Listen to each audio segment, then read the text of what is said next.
To delete a photo on Android and make sure it's fully gone, there's an extra step you need to be aware of. Let's say I have this one photo in my gallery that I want fully gone. I'll hit the trash can and confirm I want to move it to trash. Now it's gone from the gallery, but the photo is still stored on my phone. It's just hidden from the main gallery. If I got back to my gallery's album view and then tap the menu on the bottom right corner, I can access my trash from here. Anything you delete goes in the trash and stays there for 30 days before it actually gets wiped from your phone. It's a security feature that prevents you from accidentally deleting important photos, but also means if you want something gone immediately, you'll have to come here to manually empty the trash. You can either select images one by one, or you can just use the three dots up top to empty the trash and get rid of everything at once.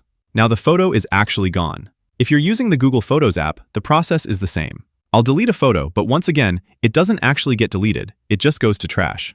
I can then navigate to my trash and manually clear the photos from there to make sure everything is deleted and cannot be recovered. If you want a photo gone for privacy reasons, there's also residual data you might want to clear. Android creates thumbnails, which are basically tiny versions of your photos, and those are used by the system to load your photos faster. Sometimes, even when you delete a photo, a blurry thumbnail can sometimes stay in a hidden system folder. If you want peace of mind, we can delete those thumbnails as well. Go to Settings and then scroll down to Apps.